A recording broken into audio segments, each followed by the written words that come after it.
Attends une minute. Tu m'as dit quoi? Bisexuel, c'est ça? Non, je t'ai dit pansexuel, c'est pas la même chose.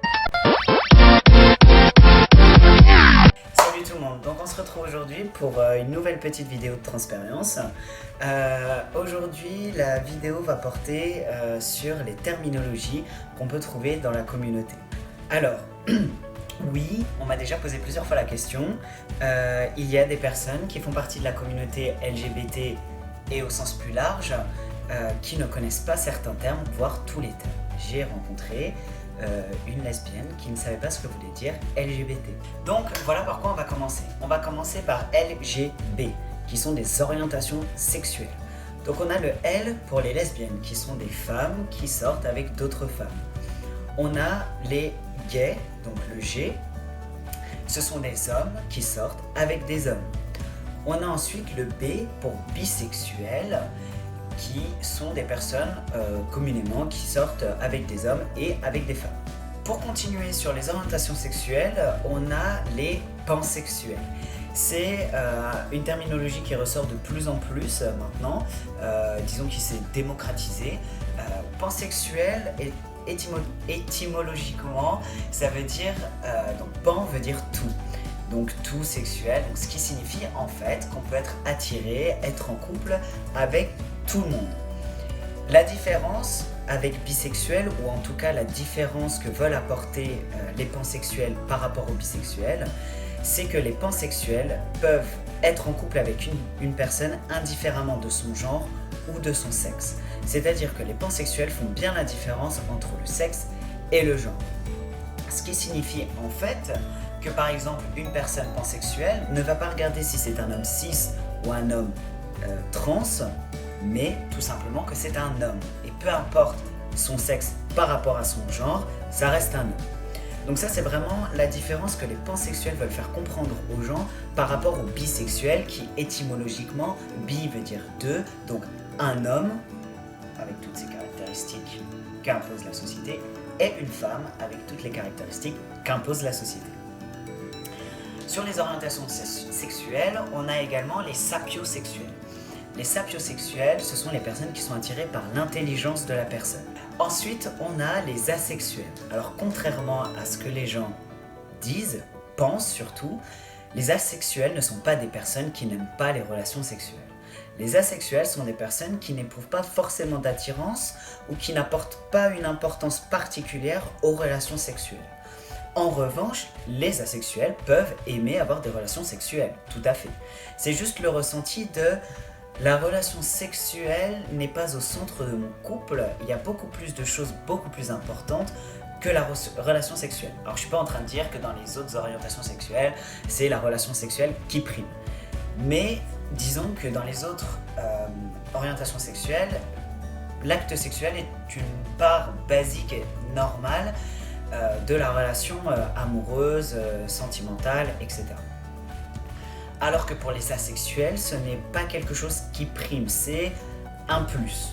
Donc il y a des asexuels qui n'aimeront pas avoir des relations sexuelles, et puis il y a des asexuels qui aimeront, mais qui n'auront pas une particulière attirance plus que ça pour les relations sexuelles. Ensuite, sur les identités de genre. Donc on a les trans. Donc on a plusieurs types de personnes trans.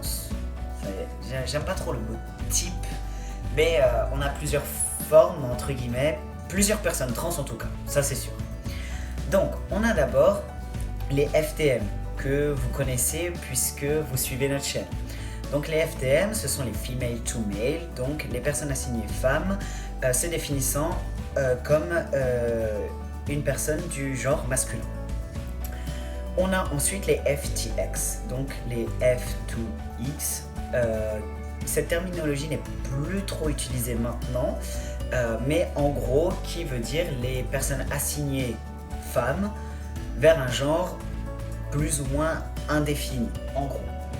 On a ensuite, dans le même principe, les MTF, qui sont des personnes assignées hommes et qui se définissent avec le genre féminin. Et on a les MTX, donc qui est le même principe, les personnes assignées hommes à la naissance et qui se définissent plus ou moins avec un autre genre qui n'est pas le genre féminin du coup. On en vient donc aux personnes non binaires. Les personnes non binaires, alors il y a toute une caractéristique de personnes non binaires. On a les agenres, les bigenres, les demi-girls, les demi-boys. Les personnes non binaires dans leur généralité sont des personnes qui ne se définissent pas ou pas complètement avec le genre qui leur a été assigné à la naissance. Prenons l'exemple d'une personne qui a été assignée femme à la naissance. Cette personne peut s'identifier avec le genre féminin, mais également avec le genre masculin. Cette même personne, assignée femme à la naissance, peut se définir comme ni avec le genre masculin, ni avec le genre féminin. Ou cette personne, assignée femme, peut se définir avec le genre féminin, mais a une tendance à se définir plus avec le genre masculin. C'est ce qu'on va appeler les demi-boys. Ça peut être la même chose avec une personne assignée homme à la naissance, qui va tendre plus vers le genre féminin, mais qui se définira tout de même avec le genre masculin. C'est ce qu'on appellera les demi-girls. Ou alors une personne assignée homme à la naissance, qui se définit avec le genre masculin et avec le genre féminin, avec une tendance plus prononcée pour le genre masculin, qu'on appellera également un demi-boy. On a également les agenres et les bigenres. Pour continuer dans les termes qui sont reliés à l'identité du genre, plus ou moins, donc on a les trans, d'un côté, les personnes transgenres et non transsexuelles. Ce terme n'est plus utilisé, tout simplement parce que dans transsexuel, on a le mot sexuel qui fait référence aux parties génitales de la personne, et toutes les personnes trans ne veulent pas faire une opération de réassignement sexuel. Donc on dit d'une personne qu'elle est transgenre et non transsexuelle. Donc on a les trans d'un côté et on a ce qu'on appelle les cis de l'autre côté, les cisgenres. Ce qu'on définit par cisgenre, ce sont des personnes... Ma bague est mise à l'envers, c'est bizarre.